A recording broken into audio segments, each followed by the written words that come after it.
Hello, everyone, and welcome to another episode of the DH Effect, the Decided Heart Effect, where we invite you every week to reflect on what it takes to live with a decided heart.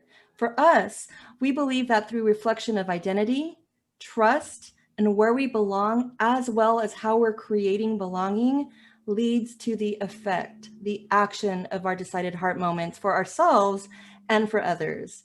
So my name is Sonia Montiel, and I am joined by my co-host, Hillary Bilbrey, out in Minnesota. Did I say that right? Minnesota. I'm in Minnesota today. I practiced that.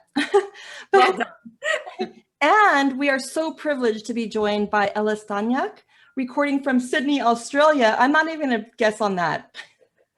Hello, Sonia. Hello, Hillary. I am so excited to be here with you today. Oh my gosh, we haven't stopped talking about you coming onto our show. You guys, she is the founder of Feminine Leaders. She works with female leaders all around the world in the areas of all industries, government, media, entrepreneurs of all kinds, and even athletes.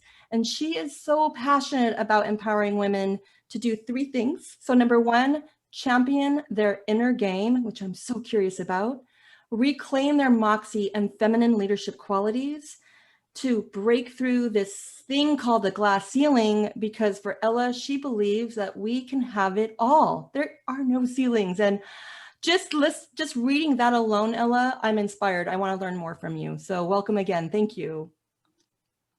Thank you so much for your kind introduction. Let's dive into this. I cannot wait.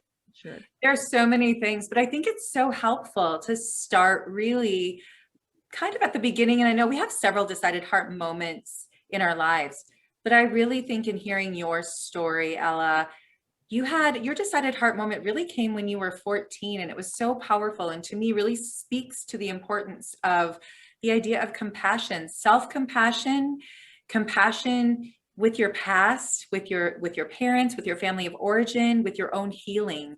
Can you please share with our listeners and our viewers a bit about your journey and what really helped propel you into the action and the amazing leader that you are today? Thank you so much. I would love to. I do want to recognize that every single human being, I believe, goes through those moments, what we call awakenings. Most of us experience them somewhere in later stages of life. And as much as it was difficult to navigate at the young age for myself, I believe I experienced my spiritual awakenings, the decided heart moments early on in my life. So the childhood was both beautiful and challenging, but by the time I was 14, I felt like my life was already full of experiences, the good and the bad. Growing up with a father alcoholic had a tremendous impact on my identity, how much I believed I deserved. And not having that present father figure in my life, little did I know, created that inner voice within me saying, I'm not good enough. So by the time I was already a young woman, a teenager with a distorted idea of adulthood, that was already a very strong foundation for myself. But the biggest heart deciding moment was the moment when at the age of 14, I was home alone and I was just getting ready for school, just like any teenager would. The phone rings, I answer the phone, and the message is being delivered that my mother passed away in school where she worked. Now, at that age, to receive that message without physical support around, at first, I believe I froze. I was in denial. It was such incredible and difficult information to even process. I didn't know what to do with it. And so I just sat down on my bed with my face in my hands and cried and sobbed and waited for my brother to come back home. I knew I couldn't call my father. My father lived 3 streets down from us, but the alcoholism took over his life. Now, this moment on its own, again, was so significant, and I continued later on underestimating the gravity and the impact it had on my life. Every person faced with difficulty, adversity, loss, grief, pain, challenge is going to have their own unique coping mechanism, a set of behaviors that they are going to develop to survive, to make it through the challenge. Well, mine was avoidance. Throughout my life, I avoided dealing with most of my difficult emotions. And I would love to share the impact of them on a few areas of my life, because I do believe that it's going to resonate with so many of your listeners. When I disconnected from truly tapping onto what's in my heart, I sabotaged my health and well-being. I embarked on a journey on nearly 10 years, nearly a decade of the chapter of my life, which I call sex, drugs, and rock and roll, complete self-sabotage, just to fuel those self-debilitating beliefs. Later on, I either couldn't find a meaningful, close connection in my intimate relationships, or I navigated physical and emotional abuse at a very young age, trying to find love and be loved. I also sabotaged my career. I worked extremely hard and never smart, and the flow of money, the finances, would reach high highs and low lows. It was exhausting. And lastly, I acted like Mrs. I have it all together. I don't need any help. I am independent. I believed that asking for support was a weakness. It wasn't until I decided to face my fears, face my past, tap onto what was really going on in my heart. It wasn't until I became integrated in the context of my body, mind, and soul, my energy, my mind, my physicality, I then found myself. I became congruent with who I am. I became comfortable with who I am. I began honoring and embracing who I was. I recognized my strengths. And I stepped into what I call today the power of my feminine leadership. And the rest is the history. Thank you so much for sharing that story. I'm truly humbled. And, one of the things in terms of that I resonate with is the underestimation.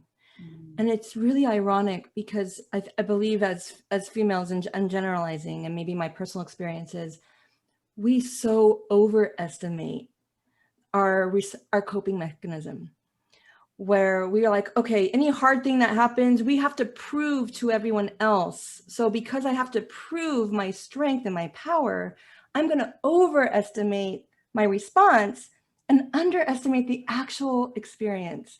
And I'm a little bit choked by just saying that, because what happened in terms of, that's an identity, right? We talk about identity a lot, history, but if we don't trust that, then we fall into this persona of the energy of constantly feeling that emptiness. Mm-hmm. So I'm just treasuring that right now.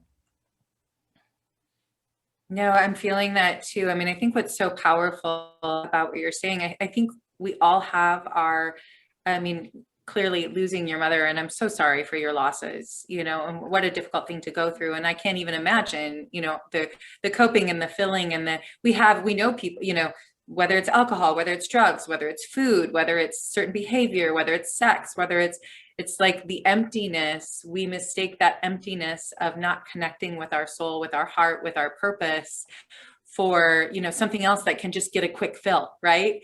And so I just treasure as well, and I'm so honored that you shared it with our listeners, because I know it's resonating with people as they listen. I know they're hearing it, and maybe it's a different story, and maybe it looks different, but how many of us, men and women included, I mean, I think there are men as well out there who have this message of not being worthy, of having to have checked these certain boxes, or they don't have enough worth. They can't just show up purely as who they are. and matter. So I'm curious about the time where you said, okay, enough. Hey, fear, I've been carrying you for so long. What made you turn around and face it? What was that moment? Just like for so many human beings, I had to continue enduring emotional, physical, and spiritual pain. What this really means is that I became, at some point, physically frustrated and tired. I felt that sense of disconnection. I felt that sense of a desire to have meaningful connection in relationships, but couldn't have that.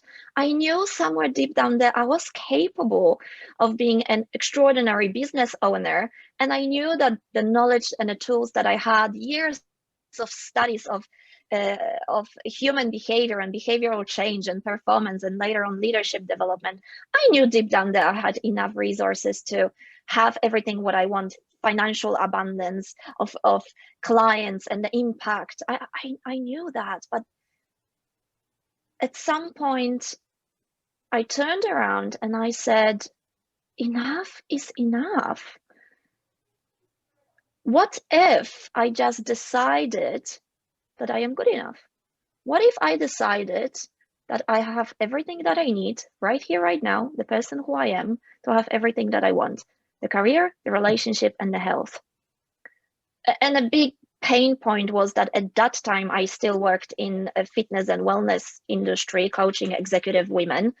And it really didn't help that suddenly my body shape began increasing in size, despite never-ending diet and exercise, and working in fitness industry and knowing exactly how to reshape the body and mind at the same time.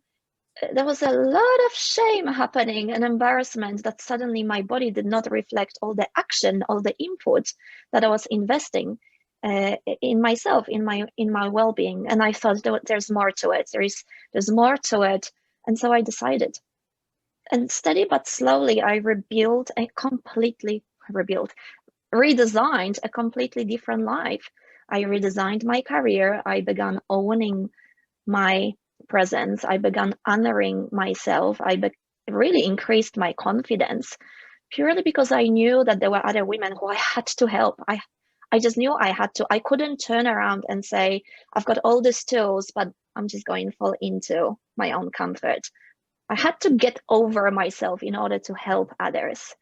And I really wanted to have a family. And I do believe if I didn't make that decision, I would have never gotten married and have this incredible little baby boy, Jordan, who is very cheeky today. Love him, love him, love him. But it was a decision that propelled a different level of growth. It propelled a different level of desire. It propelled a different level of later on decision making. And look, it wasn't an easy path. If I told you that it was walk in the park, I would have lied. It wasn't.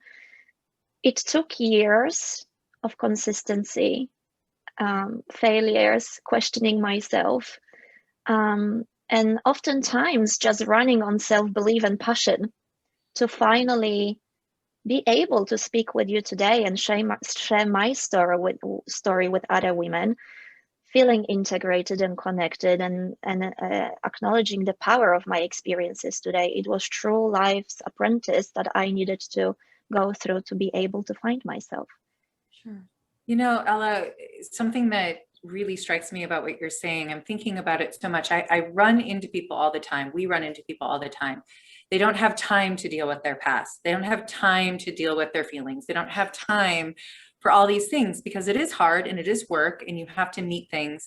But I always have this analogy in my head of, I don't know, Sonia, if I've shared this before on one of our podcasts, yell at me, but I think about childbirth. And I remember being in hard labor with my son, for my oldest, for a long time, like the hard labor. And it was because I would like get to the pain and then I'd back off. And then I'd get to the pain and I'd back off. And finally the nurse said, meet the pain and push through. And I did. And oh my gosh, 15 minutes later, he was born. And it was like a light bulb went off in my head.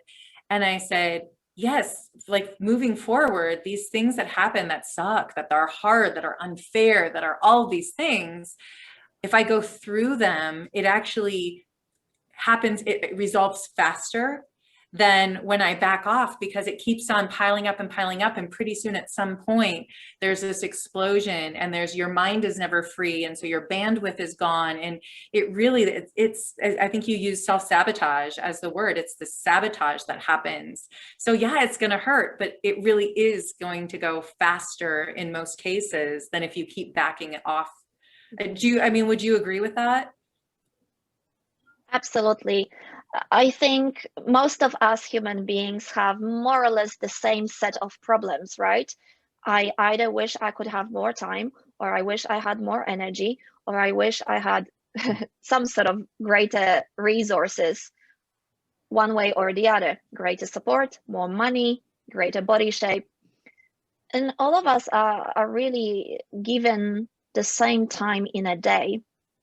Working with women at all levels of leadership in the last 15 years, trust me, I have heard it all. Beyond my story, I have heard it all. I work with very busy women who are what they call at capacity.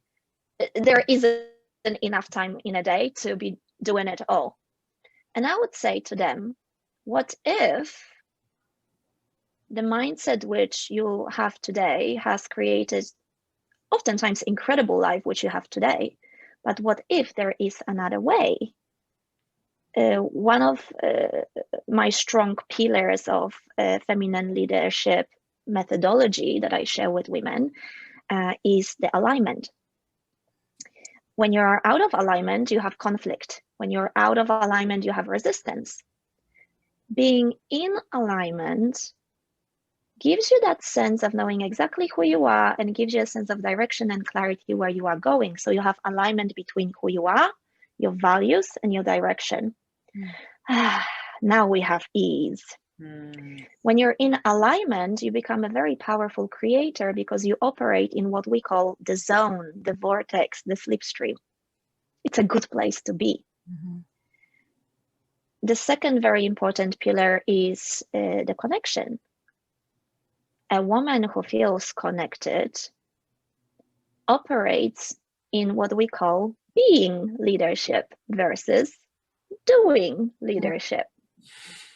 So in this example, if doingness is what has got you here, it will only get you here.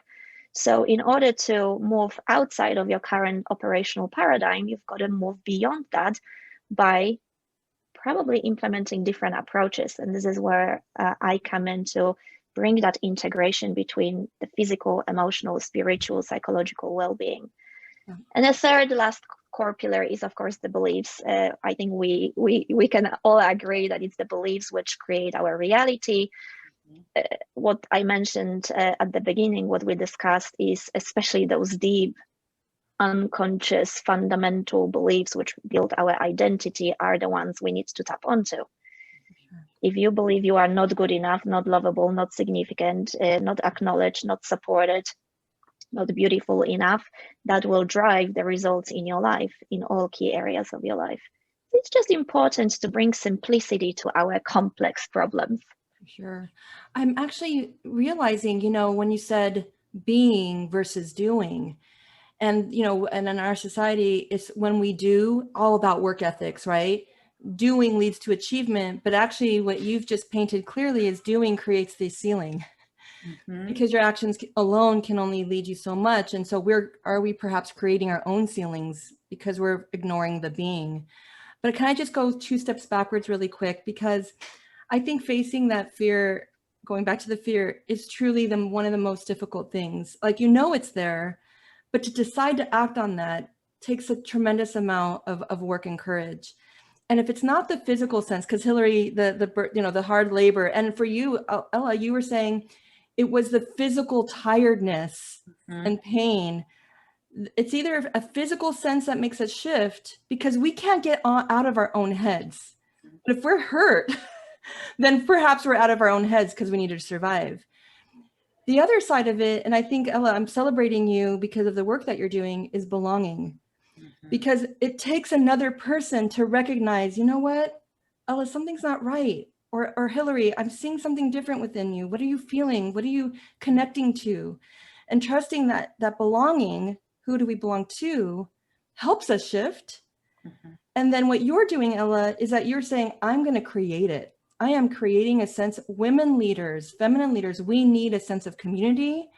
I am going to, you know, I'm being a leader within that community, and together, women worldwide, we're creating that check and balance. And I just love that whole, I'm going to say the bigger alignment of vision. Mhm. So important. And you have connection as part of your pillars. So that's just amazing work. Thank you so much. I really appreciate all the incredible compliments. And I understand the pain of labor too. Mine was much longer than what I envisioned, which went against my manifestation skills, let me tell you. But I also, in a way, I understand, Hillary, I resisted a lot of the pain during the labor. But let's talk about the big umbrella of pain that you ladies just mentioned, okay, or fear. To bring a little bit more of compassion to the whole society right now, let's just all acknowledge one fact. Pain has been given to us so we can move away from danger. It's a very primary instinct. Thank God, because we are still here centuries and centuries and thousands of years, right? We are still here as human beings, as a society, more developed than ever before. Great, only because we know how to move away from pain. Leadership game is slightly different, and Brendan Bouchard talks about it in depth. Good leaders, those integrated, connected ones who are driven and know how to enroll people in their vision, look for discomfort. Leaders look for pain, look for discomfort, look for fear, because they know that the soon they face it and overcome it, the soon they can progress. Feminine leadership also operates in this paradigm, but the how-to is different. The coexisting mechanism with fear or discomfort is slightly different. So let's just dive into how. Yeah. Well, as women connected to the power of femininity are capable of sitting in the discomfort and dissecting the process rather than charging through like the masculine, overcoming, full of direction. The feminine is going to sit in the process, feel the discomfort, take the lessons from it, and create her own process how to overcome it. And this is why I do want to share a big message that feminine and masculine qualities coexist in a very productive dynamic in our homes and in our workplaces. We need both. We need the sharpness and direction and the ability to hit the targets or overcome problems.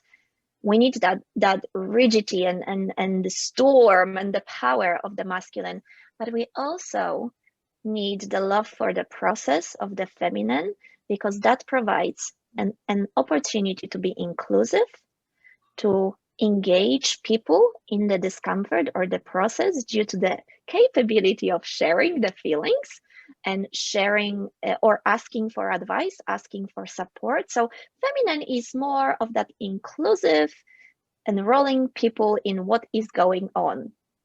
Sharing is the power.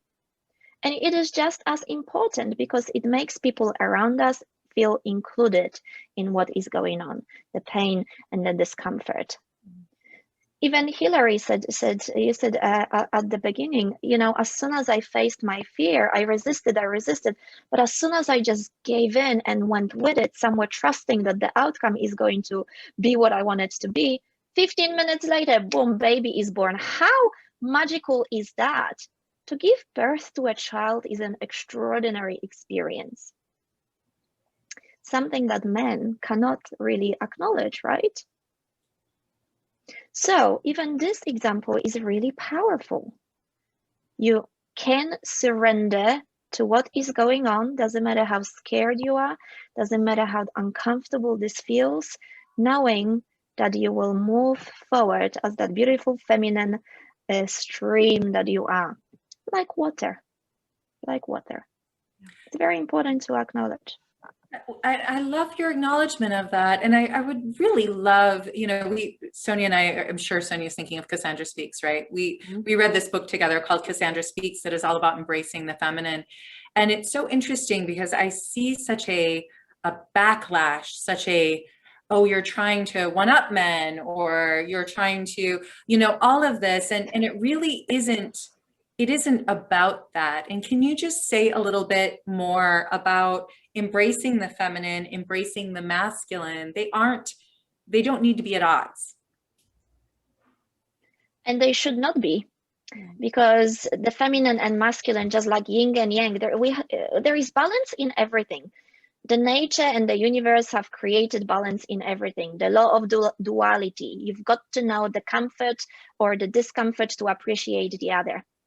You always need both.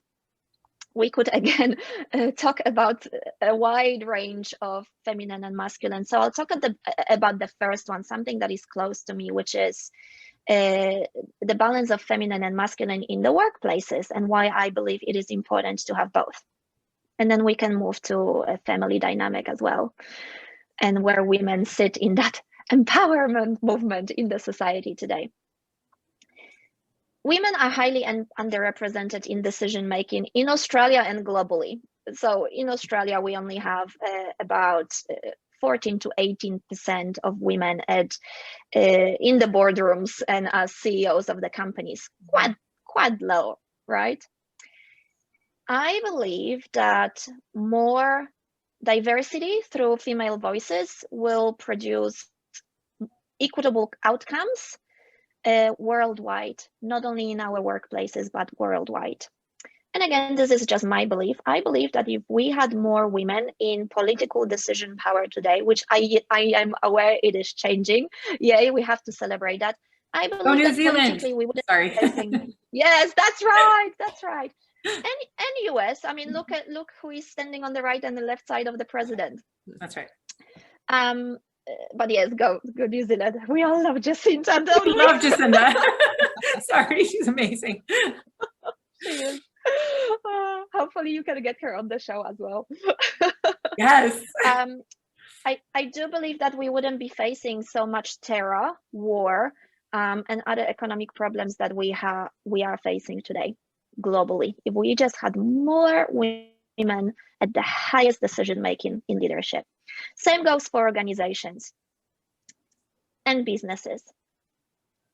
Greater balance or closing that gap between the number of men and women in decision making in the workplaces, again, is not about one figuring out who is better than the other, not one-upping for sure. Coming together to utilize our unique natural approaches. Both are really extremely powerful. But when come together, we have greater opportunity here to, again, have it all. Because women in the workplaces, those who are really embracing their strengths, which is, as I mentioned earlier, an ability to be inclusive, an ability to look at the whole workplace and people holistically, to have a greater level of emotional connection to the workplaces. That's not a weakness, that's a superpower. And a lot of women, unfortunately, have denied that for so many decades because, well, we did have to work harder than men in order to access leadership roles, to have the authority, to be seen, heard, and understood. We no longer have to do that. We do have equal rights now. We do have access to education, resources, and support. And now we can really tap onto our strengths and bring them to light. We also need the masculine quality there to come in and have direction, have the drive, and have a greater focus on the outcome and outcome only. So one is not worse than the other or better than the other. Very powerful, both together. And another aspect I would love to bring to that fine balance or even differences of feminine and masculine and how they come together are truly our homes. It is so empowering to know, and again, feminine and masculine are not gender determined. When we talk about partnerships, also in any relationships, heterosexual, homosexual, you name it, when there is a fine balance between feminine and masculine between the partners, we then have a great flow of again, the direction and the power and the force, and also the collaboration, inclusiveness, emotional connection to the environment. And together we have great combination, right? Now, where does it start? With every single human being acknowledging that every single and each of us have feminine and masculine qualities. And it's important to build skills in knowing where to draw from which place in order to achieve desired outcomes. I know that when I run a business, I have to drop into my masculine sometimes to know what I am doing, what are my targets, what are my milestones, where am I going, what do I need to achieve every single day, every single week, every single month to be on track. But I can also bring my feminine quality here in meaningful conversations, in business and personal relationships, to have greater capacity to make sure that my staff or business partners are all on board, that we are on one page, working together to mutual outcomes. We don't have people who feel left out. We don't have people who do not contribute. We do not have people who do not feel good enough or do not belong. So these are just very basic terms. I hope that this helps the listeners to acknowledge one thing or two to be able to progress and evolve in their life and career. Hillary, for sure. I just really appreciate that. And I know, Hillary, you've mentioned a statistic just recently in terms of the benefit of belonging. What was that statistic where it actually creating sense of belonging and inclusion actually helps a company with an outcome? Remember that, Hillary? Am I putting you on the spot? I do. Well, it ties into trust. So high trust relationships, which belonging is a part of that. When you have the transparency, the understanding, the seeing one another, the true connection, that you on average have about a 40% increase in efficiency and productivity and bottom line. You know, so it is, and oftentimes profit. You know, you save money, you save time. There's shorthand. There's fewer arguments, and you know, so it's resonating so much, and I'm having this, I think a lot in imagery. So as you were talking, I'm thinking as a singer, right? You have, and where I see where the difficulty, and I feel like I could talk to you forever. So I promise I'll wrap it up after this. I may not want to, but what's going on in my head is I'm thinking of the low notes as a singer, right? As being the masculine. And then you have your high notes, right? And I'm thinking of that being the feminine. And as a singer, the tricky spot is where you blend and switch. It's really hard to switch those and get that to be a seamless switch. And I'm thinking about how I feel like so often we fight each other thinking that one is better than the other, or if I acknowledge this, then it means this one's wrong. And the blending part is the part that we're not taught. That's the tricky part, how we flip that and are okay with it and accept it. I know that's really a random way, but do you have any thoughts about how can we start to work on accepting that transition time, and if my husband or someone with masculine leadership is acting in a certain way that's still working, that doesn't mean that my way is wrong. How can we blend those? The best advice I always give in these instances is this: focus on your own integration between your body, mind, and soul. Because a woman who truly works on that integration, does the inner work, and knows exactly who she is, what she has to offer, what she brings to the table, does not have to worry about any external circumstances or limitations that she faces. There is so much focus on, I feel, in the movement, in the feministic movement, there is so much focus on the external, on what is not working, on, on and in a way, it is important to acknowledge the fact that so many women have faced discrimination in the workplaces. I know I have to, trust me, in 3 different countries I lived in. It is important to acknowledge the challenges. However, at the same time, if every single woman focused on who she truly is, did the inner work, embraced her past experiences, and tapped onto her own power of feminine leadership, she doesn't have to worry about anything else, because she has all the resources to trailblaze through unknown scenarios. She has all the resources to stay in her lane, on her path, to fulfilling the legacy she was born to fulfill in this lifetime. She's full of passion and purpose, and she's full of energy, the radiance that is the greatest quality of feminine energy. She's full of health and well-being. She, more importantly, has the level of self-belief, knowing that it doesn't matter what happens around me. I am right here, right now, grounded, knowing exactly who I am. And it just comes full circle again. I mean, it just anchors to identity. And Hillary, we did this book review. It's called Wolfpack, and it is the leader that we are. And it's not about titles, but leadership starts with you. How can you be a leader for others if you're not a leader within yourself? And really doing the work and uncovering that. Gosh, I know, Hillary, we can talk forever about this, but we do have to close soon. But I know that she's just dying to say something. I'm dying. I'm picturing, I'm like wanting to point and howl. Like, that's like Wolfpack, right? Like, yeah, right. what she just said, that's it. I'm all excited. I happen to be standing today, so I'm like trying to contain myself because it's so powerful. And it's like, say it again for the back to hear, all the way back there, which is own yourself, and then you don't feel defensive. Connect with who you are and be confident how you show up, and the rest falls into place. It's not easy, but it does. I know our listeners are going to want to connect with you, follow you, see you. Can you tell them how they can get a hold of you, Ela? Absolutely. Thank you so much. I'm really pleased that so much has resonated in our conversation today. I loved speaking to you, Hillary and Sonia. Thank you so much.